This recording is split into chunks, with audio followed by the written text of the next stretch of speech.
Hello, good morning, good evening, good afternoon, wherever you're tuning in from today. Thank you very much for joining this seminar. My apologies, we're starting a little bit late. I think we had some little technical problems, which have now been sorted out.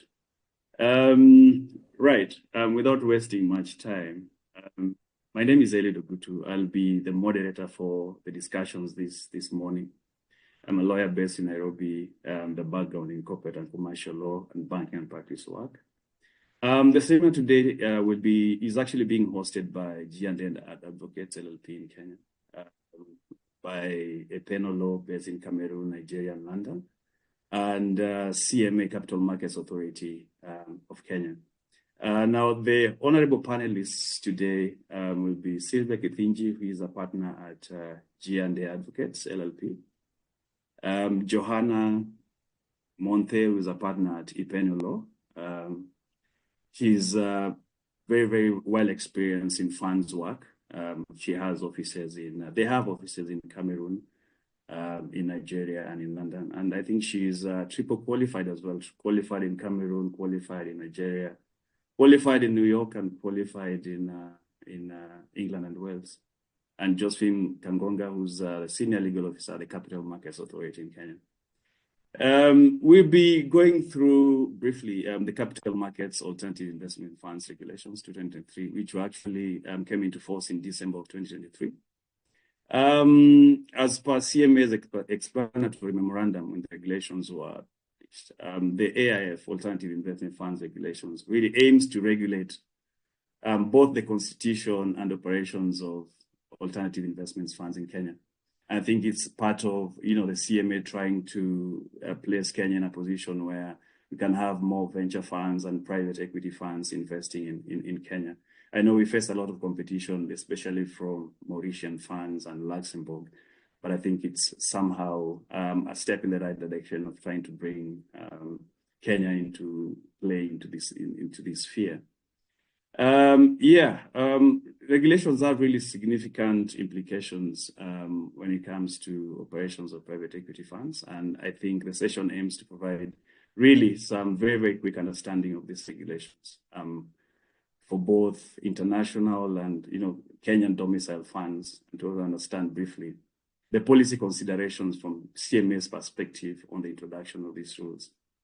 Right, so in terms of housekeeping, the seminar is going to be divided into two parts. I think part one is going to be just a brief overview by Sylvia, who's going to take us through a brief overview of the regulations and what they talk about in a nutshell. And part two of the seminar is going to be a sort of fireside chat between Josephine of CMA and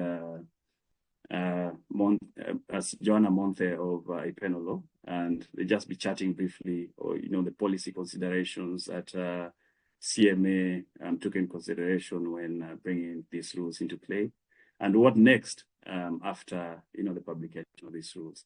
So, without much ado, I would like to welcome Sylvia. I know we are running slightly behind time, so Sylvia, I think it's your turn. I mean, you can just give us a brief overview of these regulations, and then you can take it up from there. I know there's gonna be participants who are be having questions, so please feel free to type in your questions on the Q&A chat box, and I'll be going through them as people are asking them and asking the participants to respond to them as we go. Please. Can hear. Great, thank you. Thank you. I'll just take a few minutes to sort of create an overview or outlay of what the regulations look like, but I'm sure participants will want to hear from Josephine specifically around what the motivation of the policy of the regulations were. Now, alternative investment funds are not a new concept in many jurisdictions, as Eliud has mentioned. They are also used in Kenya, but for the first time, we do have a situation where the regulator is looking at having a framework in place to ensure that the regulations, the alternative investment funds are regulated. Give me a moment so that we can have the slides up, please. Thank you.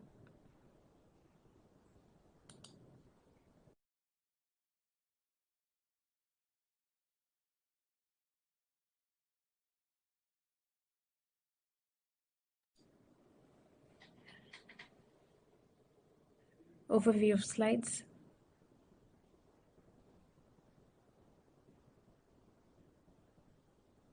So the context of this conversation today, I think it's crucial to just understand what the regulations will be covering, and the scope of the regulations. What do they cover?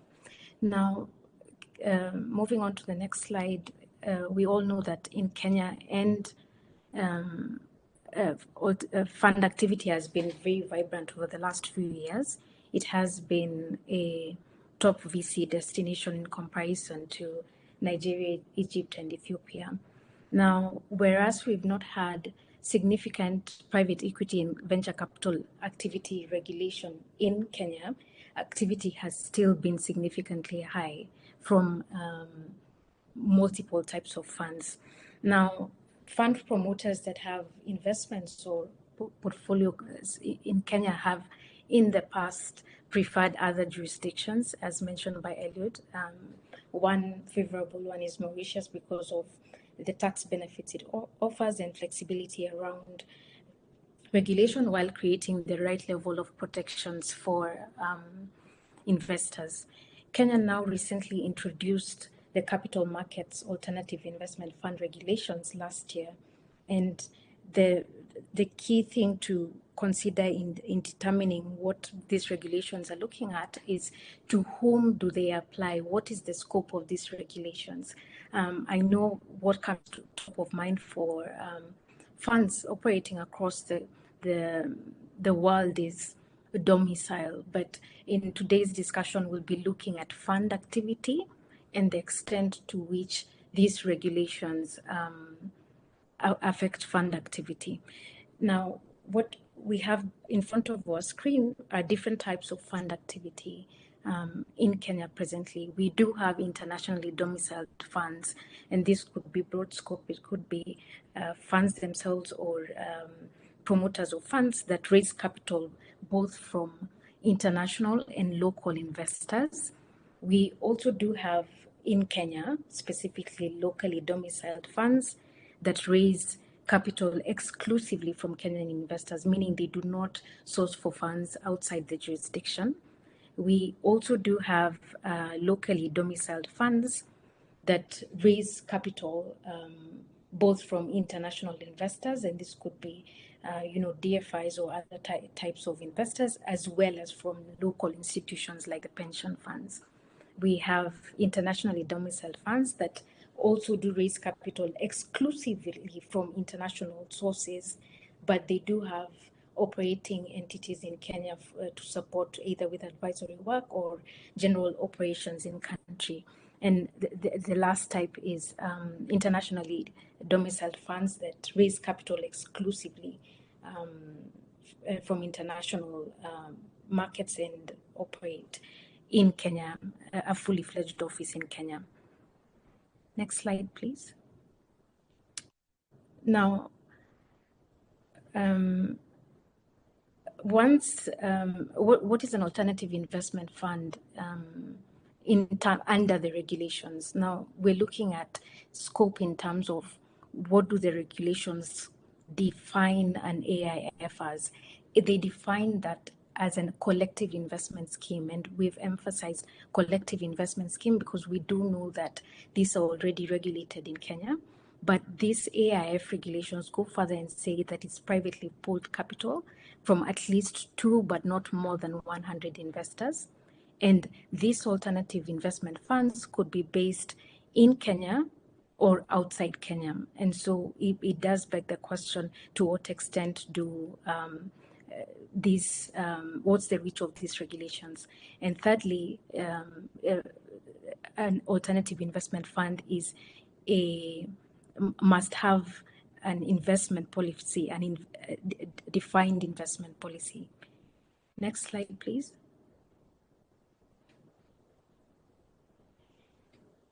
The scope of the regulations are broad in terms of defining the types of alternative investment funds that are available. And if you look on your screen on your right, you'll see those are the examples of what an alternative investment fund are, including debt funds, property funds, infrastructure funds.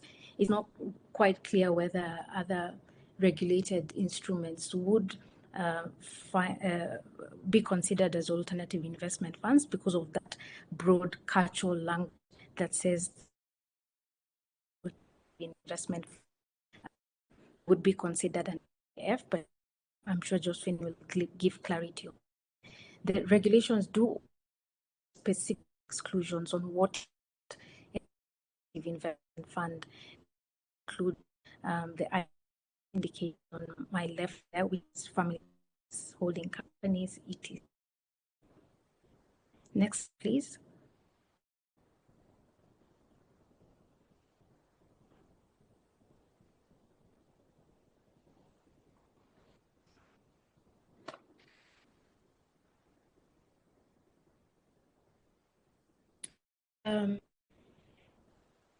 Our analysis of what the benefits of the AIF relation would be, at least from a market perspective, to provide a for landscape through market supervision. As I mentioned earlier, VCP activity has not generally been regulated in Kenya, and potentially these AIF regulations seek to do so, and of course support the deterrence of emergence of unsupervised funds and promote a credible investment, both destination and domicile for investors in Kenya, and increase institutional investor participation, noting that there's a lot of local investor liquidity in Kenya.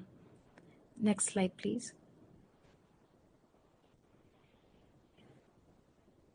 Now, other jurisdictions like Mauritius do offer multiple forms of or vehicle options for alternative investment funds. Our view is that these regulations also do try and offer that flexibility, and they do offer these three as forms of alternative investment fund vehicles that can be available in Kenya. Now, the thing to consider here is that other than flexibility, they also do have their respective benefits. For example, governance requirements depending on what the interests of the promoters, sponsors, and investors are, but also tax considerations. If you look specifically at the limited liability partnership structure, it does offer a avenue for reduced tax burden on the fund. Now, the unit trust specifically, it's not clear, at least from where we sit, whether there would be any tax benefit in terms of income tax that mirrors, for example, the collective investment scheme under other regulations, but that is something that we can clarify further during the conversation. Next slide, please. Now, the list provided on the screen shows what the considerations for as AIF licensing would be.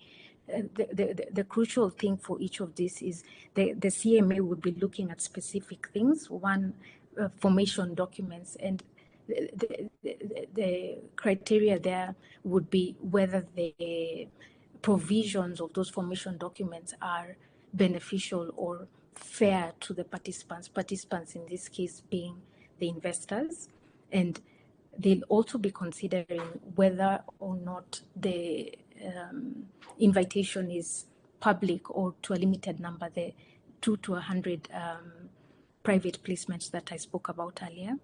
The fund would also need to demonstrate that they do have qualified personnel to be able to manage both the fund and the manager. And so obviously fit and proper directors, officials, and their investments teams would need to be vetted by the CMA.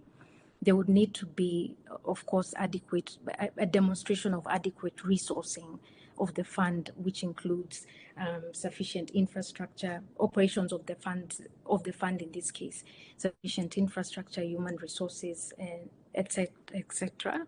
Then regulatory compliance. So prior to commencement of activity, the CMA would need to give its prior approval and, of course, regulatory fee and an application fee prior to operation.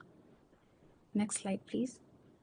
Now, to enable investment into the fund, and now moving away from setup and licensing of the fund, fund managers and funds would need to consider specific things in attracting funds. One, the placement memorandum has to be approved by the authority prior to obtaining any funds or any capital from specific investors. There is room or scope for a fund to source for these funds either locally or internationally. There's no restriction around that. The investors must have a minimum of 1 million during the duration of the investment. That capital must be in there for the life cycle of the investment. The fund manager may have a interest in the fund, but that interest must be, and this is an item I would want Josephine to clarify, must be capitalized in the sense that waiver of fees or fund manager fees would not be considered as contribution of the fund manager's interest. And of course, the usual disclosures that apply to funds and fund managers would also be applicable for investment. Now, the role of the fund manager is extensive under the regulations, and that's similar to all, practices across various jurisdictions. And what we have outlined there are some of the key roles. It's not an exhaustive list of roles, just some of the ones that we picked out as being crucial in terms of a fund manager that would need to manage an AIF fund. Next slide, please. Finally, we do have specific provisions within the regulations on how a fund can be wound up. Of course, typically winding up of a fund in multiple jurisdictions may be through the lapse of the fund, and this is governed by their constitutive documents and private placement. But under these specific regulations, there are also the avenues of wind up, which include if the authority, the regulator, determines that it's in the best interest of investors for the wind up to happen, or if over 75% of investors or participants determine through a resolution that the fund should be wind up. Also upon opinion or upon advice of the fund manager, trustee, or custodian, that fund could be wound up, or through revocation of the registration of the fund through non-compliance. The CMA does have latitude to cancel licensing, so to speak. And that's it for the presentation. I'll ask Eliud to take over from there.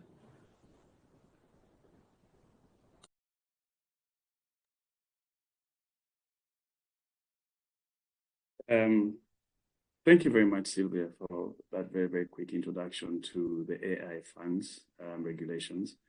I think we just want to move on to the next segment of the webinar. We'll have a discussion between Johanna and Josephine on certain aspects of the regulations which may have not come out during the course of the presentation. I think one thing that I must mention right now, someone was actually asking me this question. What is the magic? And perhaps, Josephine, you're gonna talk to this some more during the course of a discussion. What is the magic of having a maximum number of investors being mentioned in the alternative investment funds regulations? So Joanna and Josephine, I think the floor is yours. Can just let's see you on video and you can go on. Thank you very much. Thank you, Elliot. Good morning, everyone, and good morning, Josephine. Thank you for accepting to be with us this morning and to shed some light on the new funds regulation in Kenya. So I'm just going to share with you a few questions that really come to my mind as a funds specialist, funds lawyer. So, Josephine, as we know, the markets which are considered as ideal for investment funds are usually Luxembourg or Mauritius because they offer interesting incentives such as tax benefits, but also very robust regulations which enhance investors' confidence. The growth of the alternative investments class assets in Kenya has been quite evident, and it's really commendable that the CMA is enhancing regulations around this asset class. So we are very excited about this. Now, as a regulator, what was CMA's motivation while curating the AIF regulations, and what objectives does it seek to achieve? That's my first question. Thank you, Joanna, for the question, and I'm glad to be here. So in terms of CMA's motivation in curating these regulations, going back in the collective investment scheme framework was first done in 2001. So we had the framework for over 20 years. And despite various amendments, we found that, again, they were not facilitative to new products coming to market. So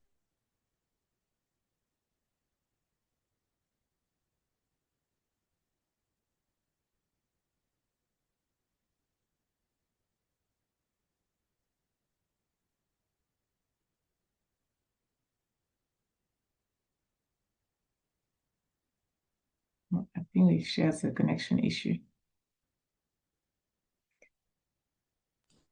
Absolutely, I can't hear her on my end as well. Yeah. Josephine? Looks like we've lost her.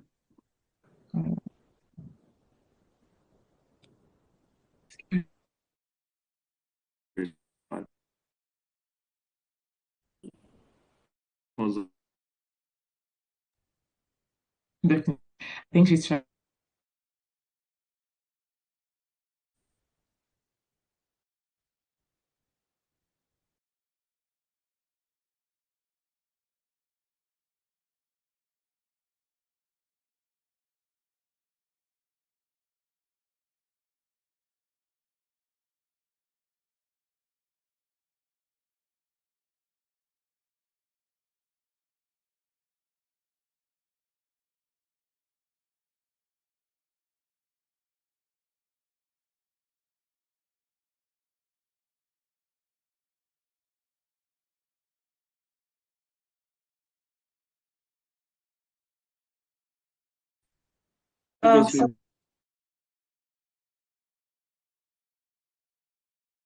whether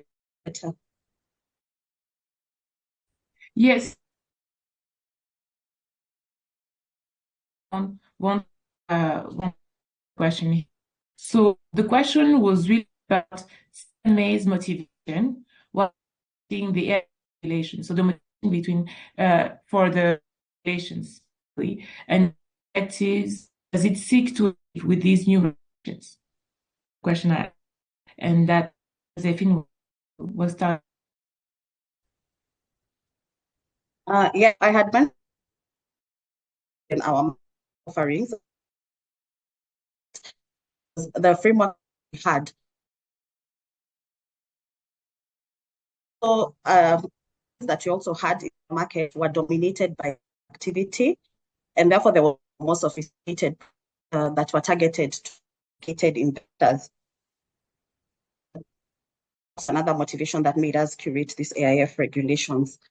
We also had, in the market at the time, we had a lot of funds that were coming up that did not fit within the collective investment scheme framework.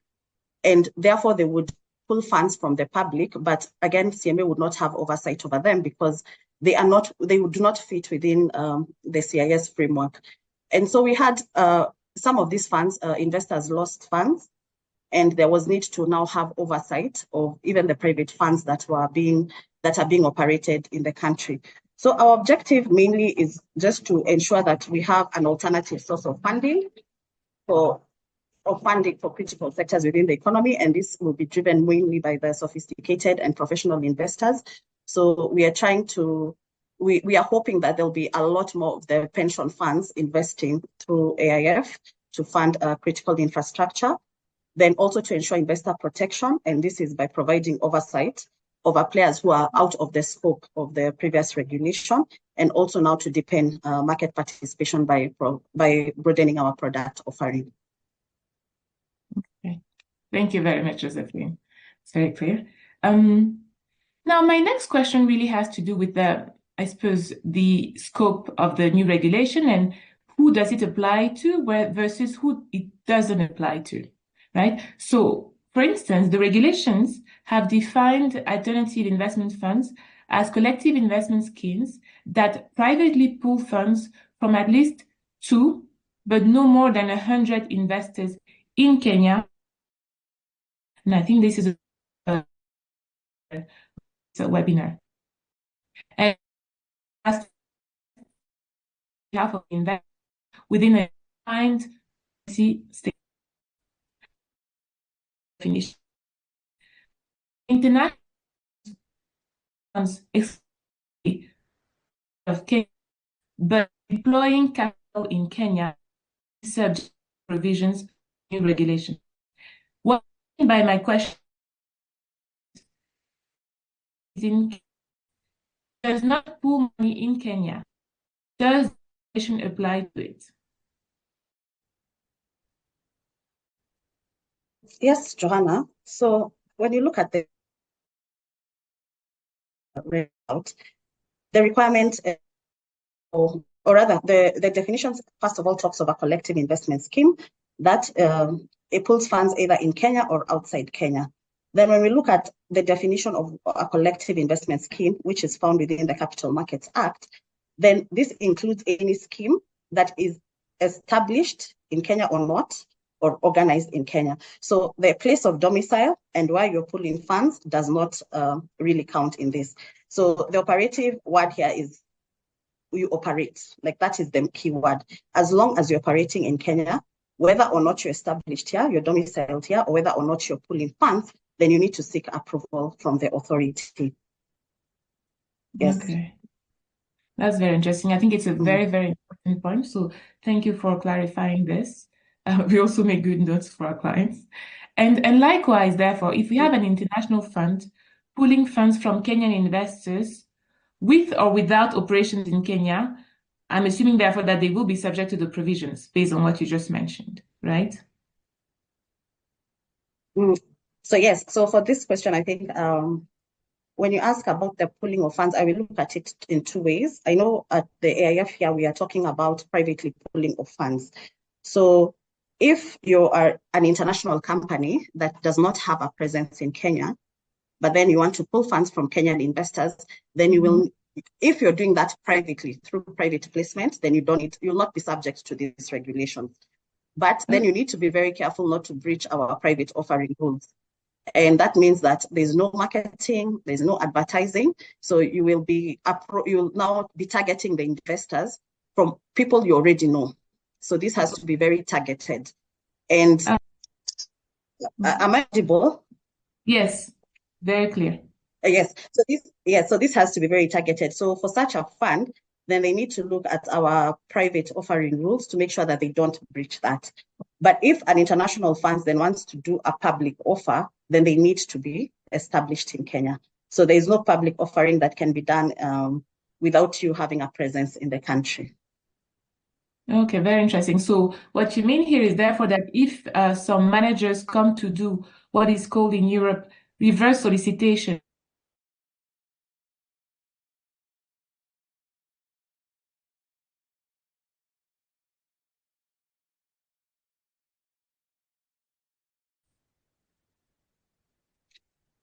Yes. So how we look at it when it's a private offer. So you first of all need to have identified your investors.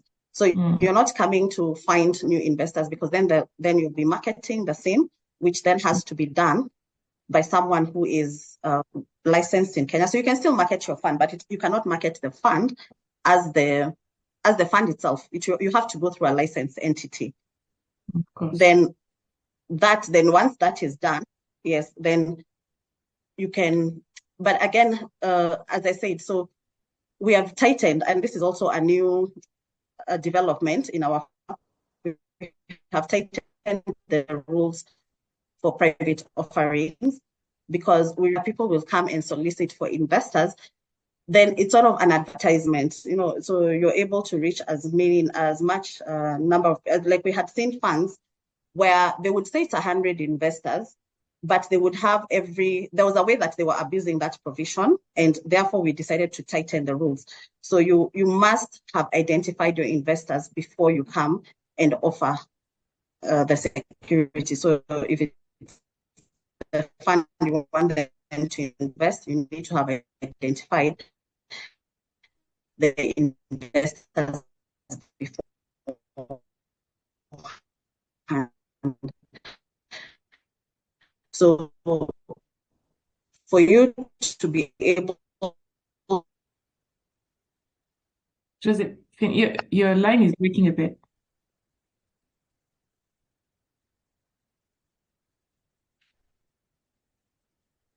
Yes. Where did I stop? Where did you hear me last?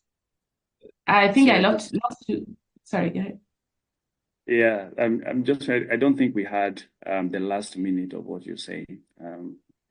The line is a little shaky. So if you don't mind, could you just repeat what you said? Probably the last minute of your conversation. Basically, when you were saying that you were tightening the rules because there was some abuse from them. Yeah, so I was saying, you can hear me now? I'm trying to change my connection, but yes, can you hear me now? Yes, we can. Yes, so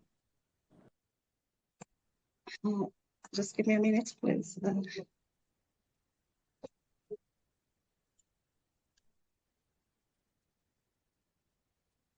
Okay, so I hope this is better. So yes, as I said, we have tightened the private offering rules. So rather than come in and then market and say that you're targeting maybe 100 investors or less than the 100 investors that we have as the maximum, then you need to have identified your investors before making the offer.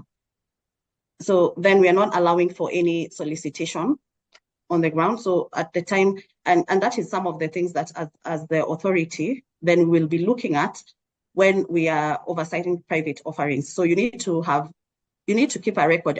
And actually, once you do a private offering, then you need to report the same to the authority. So you'll file a return on how this was done.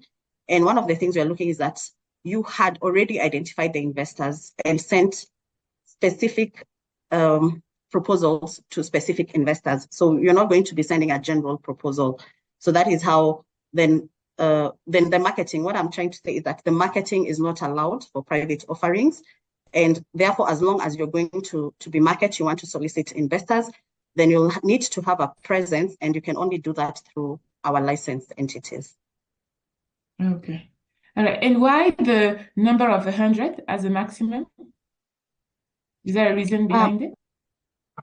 Yes, so we try to align with what we have in other securities. So that's the equities and the fixed income securities, where our maximum where maximum investors is 100.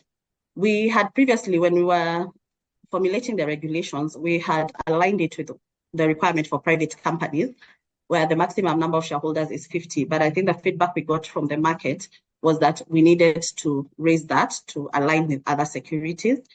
And we also benchmarked with various jurisdictions, and we realized that we are more or less within the number that is required for private offerings. Right. Okay. Thank you very much. Now, just moving on to different topic, we see that there are different types of funds available now. What is the reason behind this offering, multiple offering? Yes, so as previously mentioned, our previous framework was mainly dealing with the trust structure. And we found that the trust structure may not be very ideal for some of the products that were being proposed to come to market. And we also had quite a demand. We had a number of potential promoters coming to request for different structures.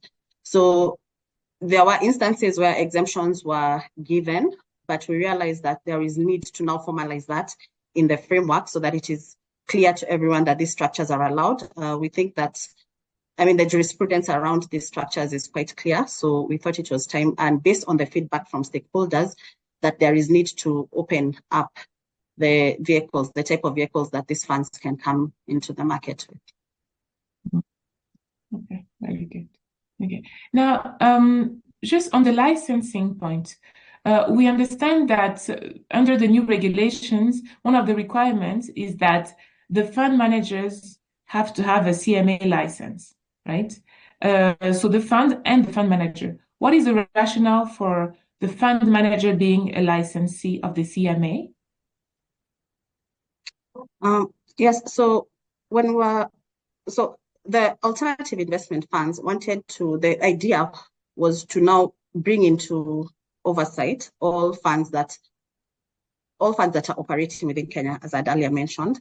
And when you look at most of these funds that are outside our regulatory ambit, these were the private equity funds, the venture capital funds. And when we're trying to think of how to bring them into oversight, we also benchmarked with other jurisdictions.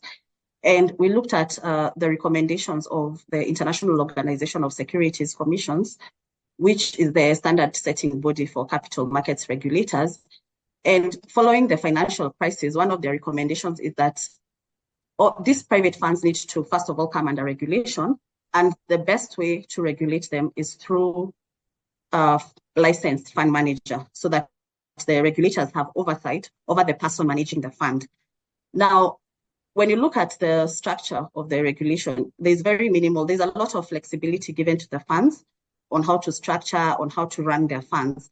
But we felt that for investor protection purposes, then the licensed fund manager has to be a CMA, a Kenyan licensee, because then that is the only way the authority would have oversight over them. So for us to be able to supervise the fund managers, then they need to be licensed in Kenya. So that is the reason why they have to be Kenyan licenses. Okay. So even maybe Joanna, if I can add, even for foreign managers who may want to manage funds, they can still seek sub-exemptions, but they'll need to have recognition. They'll need to seek recognition from the authority and have some presence in Kenya that would allow the authority to have oversight over them.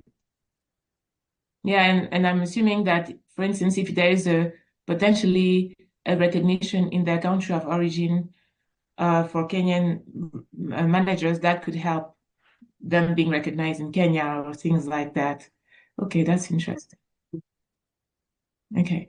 Now, on another topic, the regulation provide that there could be exemptions from the new regulations for a period of up to 24 months in certain conditions. And I think it's about the sandbox in the securities market.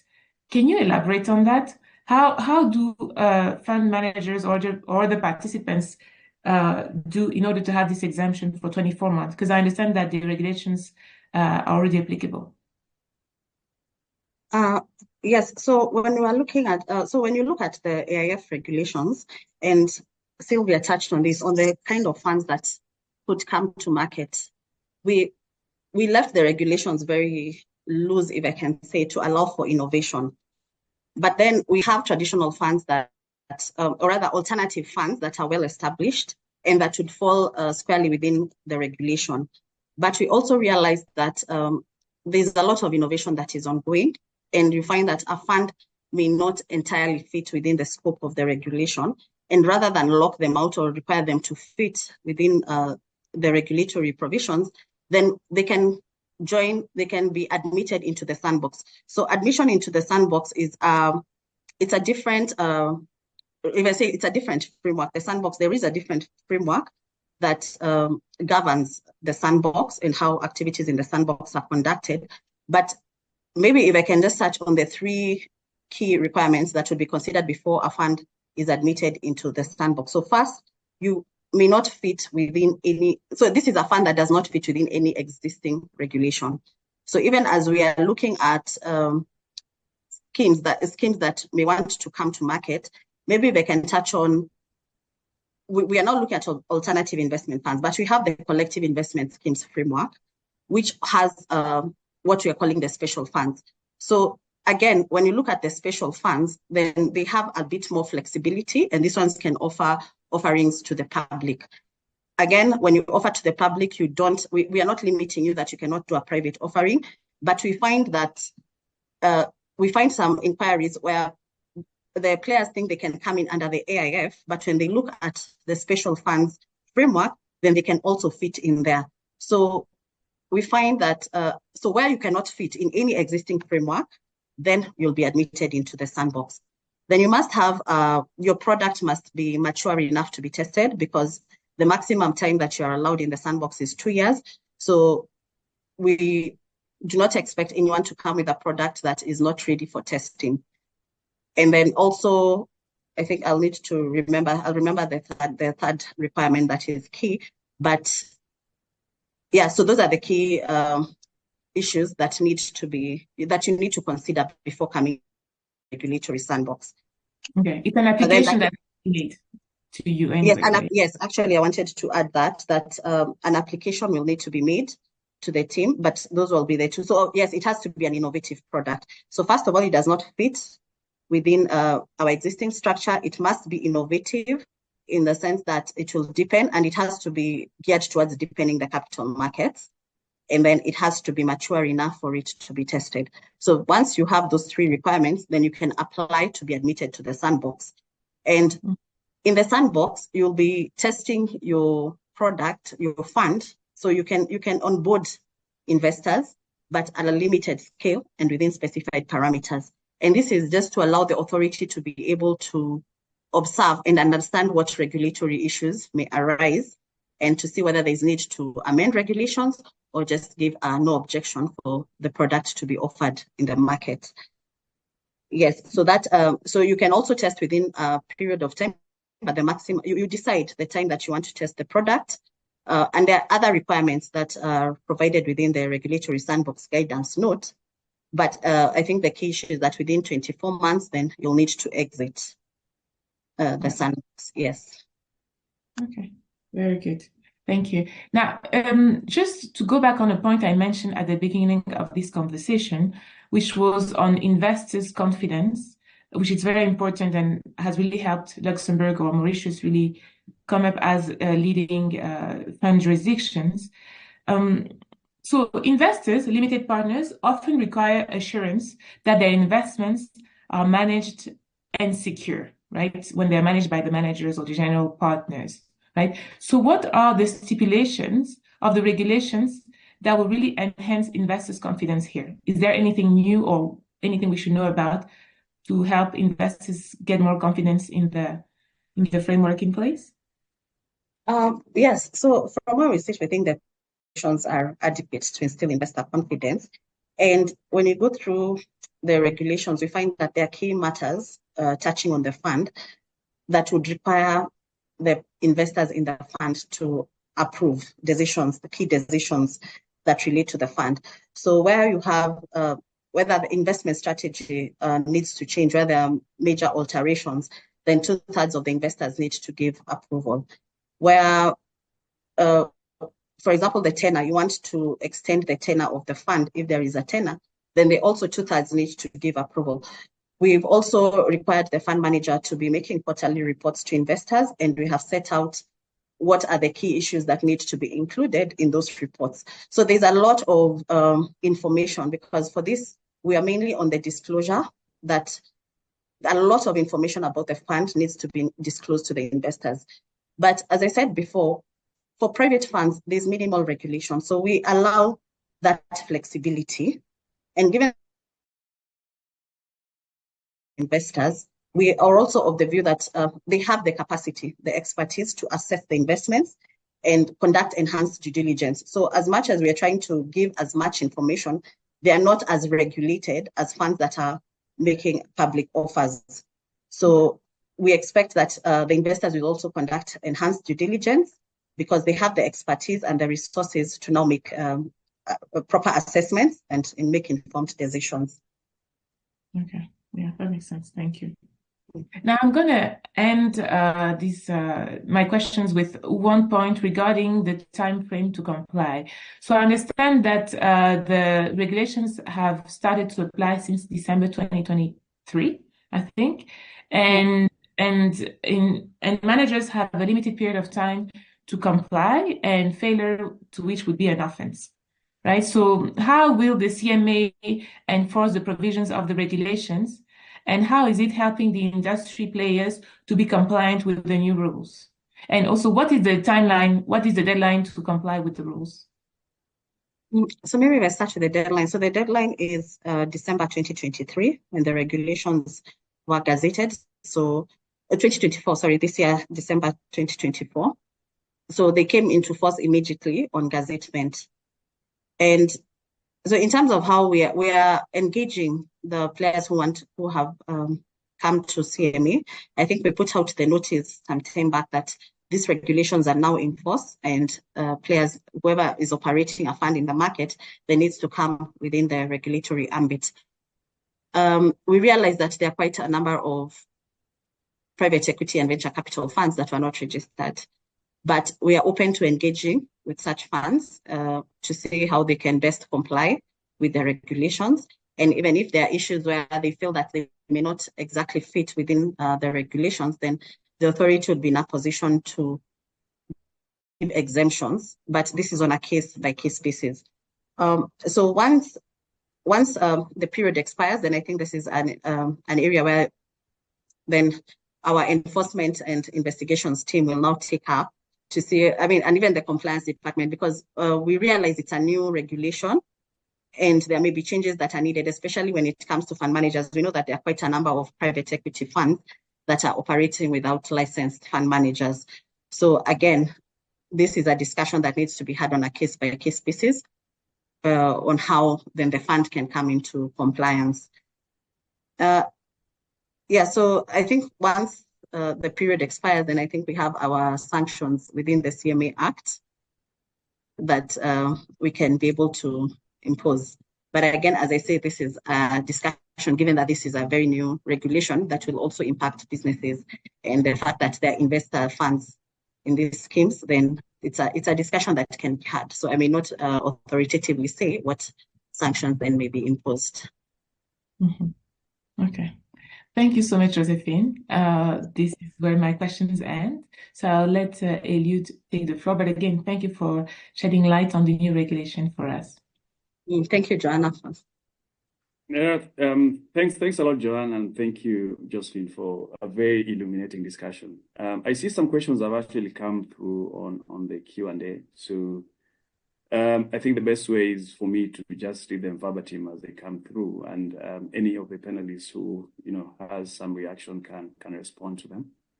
There's a question from an anonymous attendee asking whether we'll share the recording and presentation. This will be shared as soon as they're available. So you share both the recording and the presentation.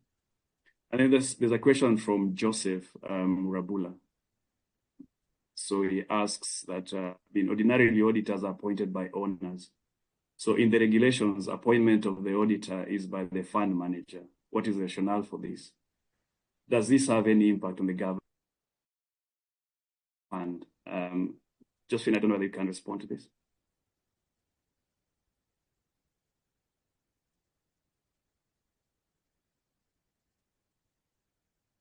Hello, Josephine, you're on mute. Yes, so I think from the discussions we had with stakeholders, and given that the fact that the fund managers are the ones managing the fund, then it was felt that they needed to be the ones to appoint the auditors.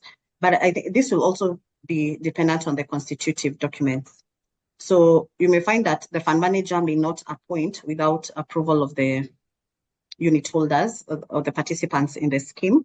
So I think this will depend on the constitutive documents, but I think in the absence of that in the documents, then the law would require the fund manager to have an auditor in place. Fantastic, thank you. I think there's a question from Uloma Harrington.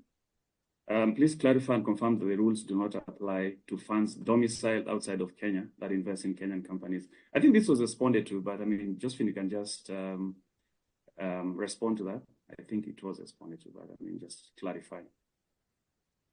Yes, so for funds that are raising capital in Kenya or would operate, and operating here means they have a presence in Kenya.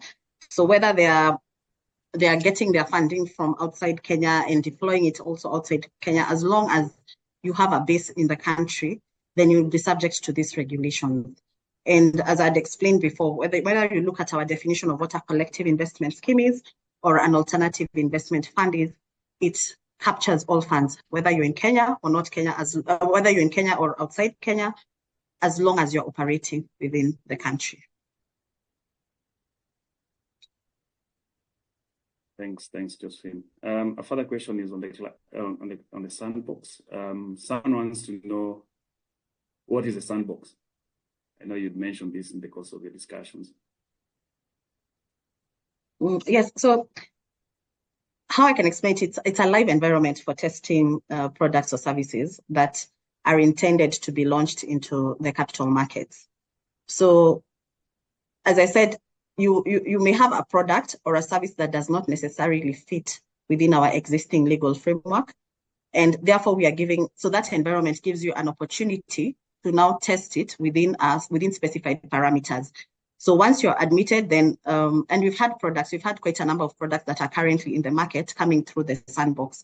So once we test and we can see the viability of your product, then now you are able to now exit and launch it into the open market. So it's actually a live environment for testing. Thanks. And I think there's a question from Valentine Tenge that I think is sort of related to what you're talking about, the sandbox. Valentine asks, fund may still be in its feasibility stage, and as such may still rely on grants to fund its operational expenses. Could this be an issue with CMA in terms of demonstrating fund sustainability? Yes, I think,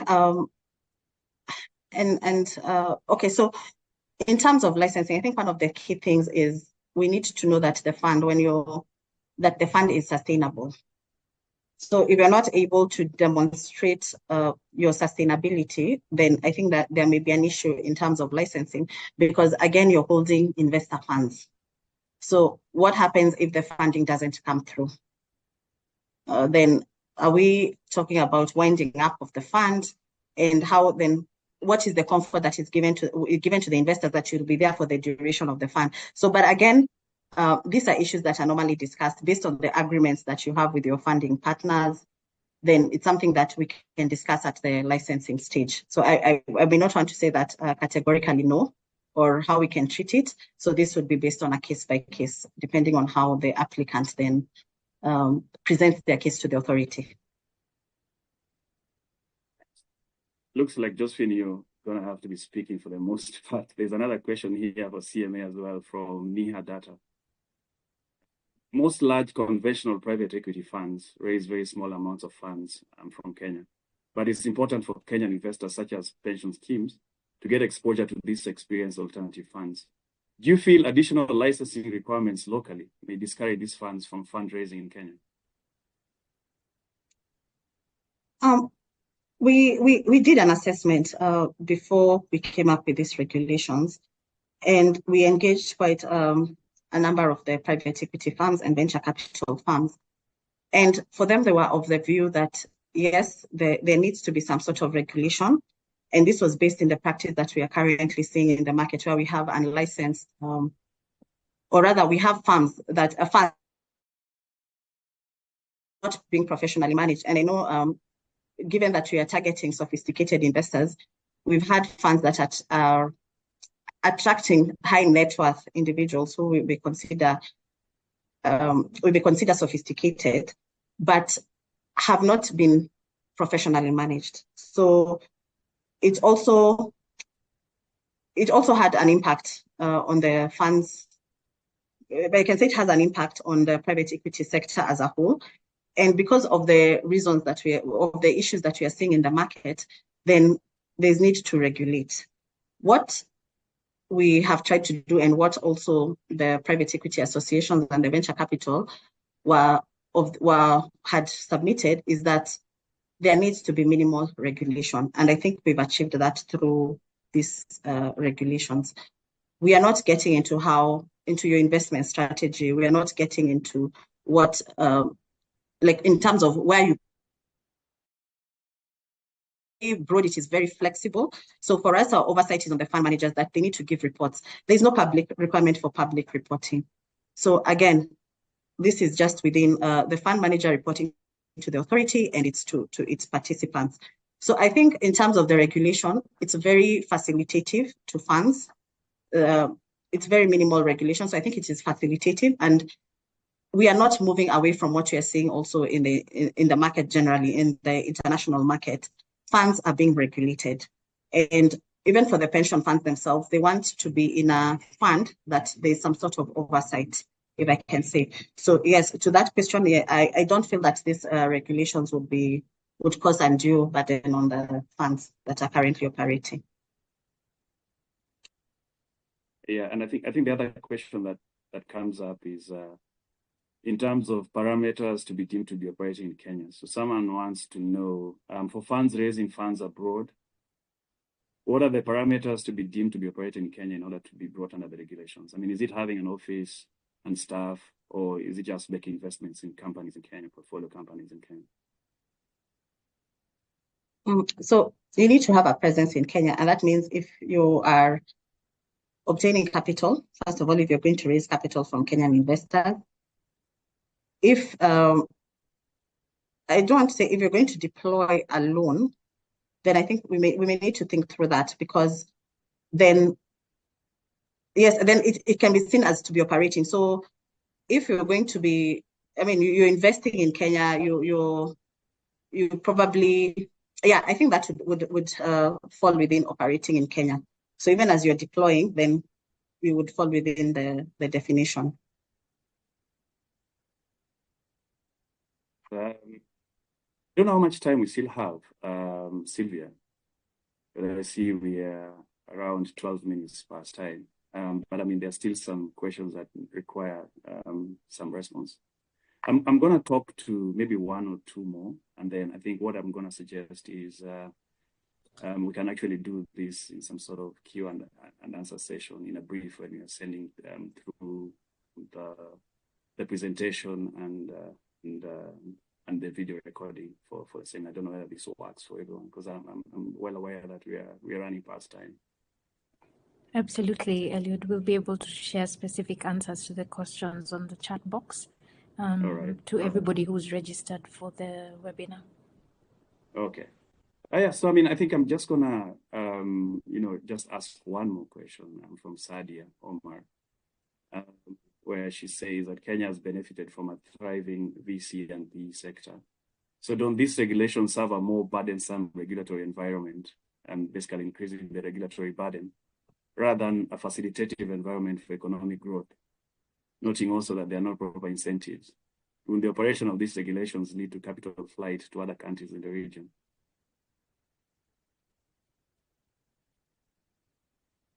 Eliud, I think I touched on that in the previous question. Yeah, so I'm just trying to go through the question to see one that hasn't been responded to.